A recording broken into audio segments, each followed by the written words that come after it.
I am Ferdinand Marcos, and I am the President of the Republic of the Philippines. I stand today on behalf of 110 million Filipinos. Hi everyone, hello universe, it's me again. Shout out sa inyo mga kababayan. Nakikita nyo yan? Yan po ang rally po ng INC itong 2 days ago. Day 1, day 2, no? So, nung day 1 na po yun ay walang permit. Nung pangalawa ay nagkaroon ng permit. So, yung pangatlo, magrarally sila. Kaso lang, mga kababayan, ay binawi ng Quezon City ang kanilang permit. Well, siguro, ang kadahilanan dahil perweso nga talaga, no? Alam po din natin, sabi nga nila, nagrarally ang INC dahil kay Marcolita. Hindi kaya mayroong ibang dahilan? Di ba? Kasi marami pong nagulat, mga kababayan, na biglaan nagrarally ang INC. Mayroon kasi akong kaibigan dito, INC. Nagulat sila na hindi nila alam na sinasabi niya na hindi na abiso, no? So I think baka hindi nila alam 'yun, no? Dahil dito, sabi po dito ng ABS-CBN, ito po 'yun, ano? Ayan, today is July 2, 2026. Ayan po, ang sabi po ng ABS-CBN dito, ayan, nakita nyo? Ayan, severe difficulties na naranasan ng publiko, bunsod ng protesta ng Iglesia ni Cristo, INC, sa EDSA, ang naging batayan ng Quezon City government para bawiin ang rally permit ng INC sa Huwebes, July 2, ayan, 2026, which is today. So, I think, mga kababayan, walang nagrarally because wala silang permit, no? Binawi ng Quezon City dahil nga naman talaga ay perwisyo. Ang dami pong na perwisyo, pati mga estudyante na late sa kanilang exam, sa mga nagtatrabaho ng maaga, naabutin sila ng siyam-siyam dahil kagagawa ng INC. Binilak nila lahat, kumbaga na-occupy nila yung daan. Walang nadaanan no? Sa totoo lang dapat mag-abiso naman sila kung magrarally, hindi yung biglaan, 'di ba? Ano kaya talaga ang totoong dahilan? Well, sasabihin natin kaya si Marcolita na isa sa mga dahilan or yun lang talagang paraan para makapag-rally sila. Ano ba talaga ang intention? 'Di ba? Parang ang datingan parang kinakalaban nila ang pamahalaan, ano? Samantalang in-endorso nila po si Pangulong Marcos Jr. Mula sa kanyang ama, matagal na po yan. Pero, well, siguro dahil si Marcolita lang siguro, no?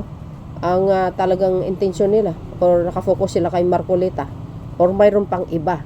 Kasi, kaya nasabi ko mayroon kayang ibang dahilan kung bakit itong INC nagrarally kumbaga, hindi akalain ng iba na biglaan ang kanilang pag-rally.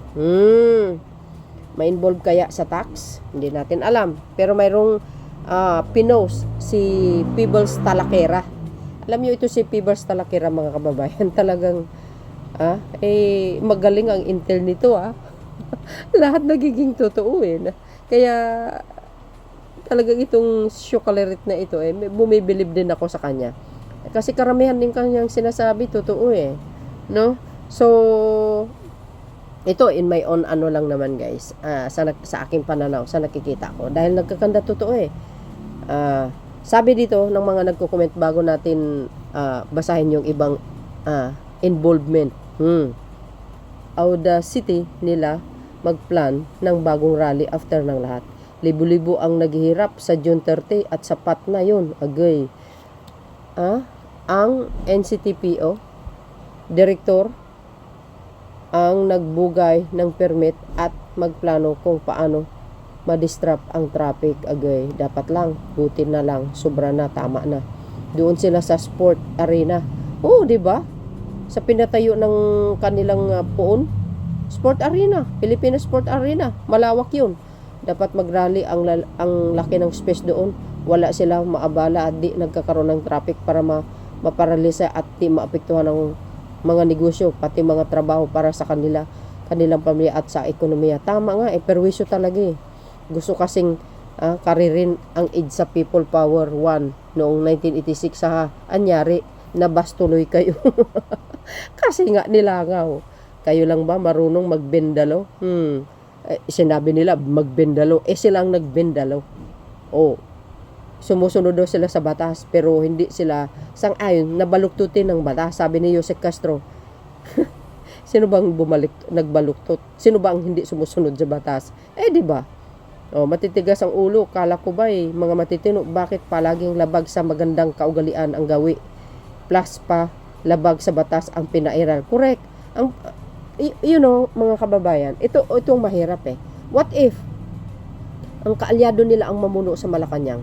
Di kawawa ang batas natin. Baka na isa ang tabi na lang. Babalik naman yung batas na above the law na sila. Di ba? Mamimihasa na kaya wag natin hayaan mangyayari iyon sa panahon ni Digong. Wag naman. Kawawa ang taong bayan, kawawa ang bansa, at kawawa ang batas. Ang laki at ang luwag ng arena nila. Bakit hindi nila sila doon? Nalang sila doon. At NLEX sana hinarangan nila hindi ang EDSA. Correct. Sa bundok kayo mag-rally. Nakakaabala na po kayo. Wala naman benepisyo. Correct. Pupunta sa rally, may dala pa sasakyan at gusto pa ng kapark sa gilid EDSA. Ano kayo? First class citizen? Hindi kayo naloka.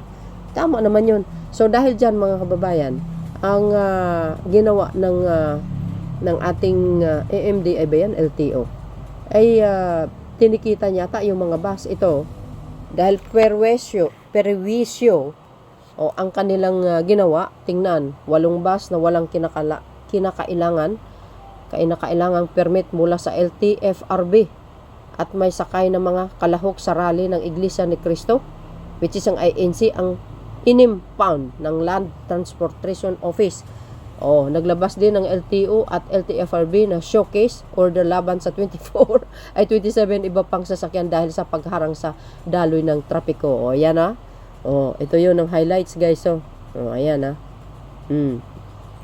tikitan yung mga yan para nang na madala. Ang akala nila hawak nila ang Pilipinas. You see? Sabi nga ng ibang netizen, bayaran. Bakit sila may bus? Hakot pa more. Di ba? Hindi natin alam kung bayaran. Baka. Sabi po. Yan, wag na palabasin yan. Good job. Good job LTO. Dapat lang na mga abusado sila. Tama pala. Si bro, Eli Soriano. Sayang karapat sana. Good job LTO.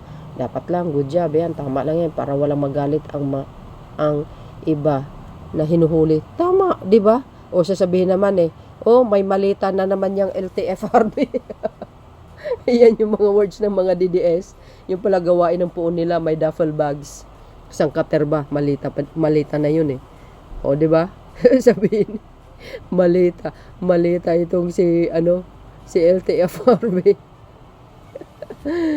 Yan. Talagang nyari kayo ngayon. Yung rally nila, nilalangaw. Di ba? Ito pa. Ayan po, yung pinost ni Peebles Talakera 6 and 8. Ayan kita nyo? See? Yan po ang kanyang pinost. Sabi dito, oops, may copy na ako. Ano kaya yung nasa loob? Sino-sino ang mga stockholders ng mga non-proclaimed business ng INC? Mukhang magbabayad ng bilyong-bilyong piso sa BIR ang INC. Hindi nyo kilala mga Charlie's Angels. Oh my gosh. Ayan guys,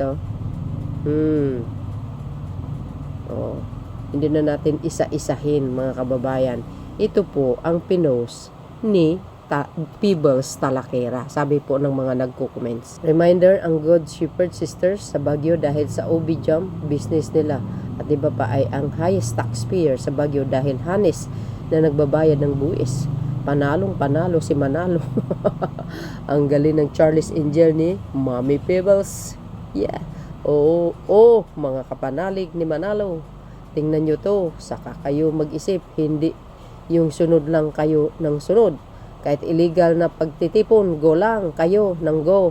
Kaya nga no permit Sagot ba ng samahan nyo ang pagpapagamot nyo o aasa din kayo sa zero billing na proyekto ng gobyerno? Binabastos nyo. Ang Iglesia ni Cristo, sa church nila wala naman tax yan eh. Pero ang ibig sabihin dyan, yung business. Aba mga kababayan, na dapat BIR, kumilos kayo kung talagang totoo man ito. Aba, singilin nyo. Malaking kawalan sa gobyerno yun. Bilyon-bilyon na tax. Yari na ang mga kulto. Lahat may hangganan. Yes, God is good all the time, guys. You know, sabi po sa Biblia, ito short lang mag-ingat sa mga bulaang propeta. It's biblical, mga kababayan. Marami pong gumagamit sa pangalan ng Panginoon. Para nang sa ganon, mapapaniwala nila ang mga tao sila ay makadiyos para lang kumita ng pera. Panliling lang po yun. Biblical yan, guys. Biblical po yan. Sa totoo lang. Nako. Ayan literal na panalo si Manalo. That's what INC business. Nakakabilib ang Charles Angel mo, madam. Ang galing ng angels niyo po, madam. Peebles, marami nang nabubuking. Lalo na naman sila magagalit niyan, madam. Oh yes, kaya nga ito si Peebles Talakera. Mag-ingat. BIR is waving. Madam Peebles Talakera lang sa kalam. Grabing intel mo, Peebles, parang James Bond 007, non-stock yan. Agay, believe talaga ako sa iyo yan. So yun, mga kababayan, ito po yun. Ang sinabi ko kanina na, ito ba ang isa sa mga dahilan ng ANC kung bakit bigla ang kanilang pagrarally? Tapos ginawa na lang nila ng paraan. Kumbaga, ginawa nila ng way si Marcolita. Who knows? Hindi natin alam. Diba? So, ayun guys, ang aking pinaka-latest updates. Maraming salamat sa inyong watching. Follow me and like. Hit the button bell para lagi kayo updates. Okay? Kayo bahala magkomento. Kung ito'y totoo, BIR, kumilos ka. Sayang, malaki po yun. Bilyon-bilyon kamo, So, see you again, guys. My next upload video. Bye-bye and babus. God bless Philippines. Bye, everyone. There's more.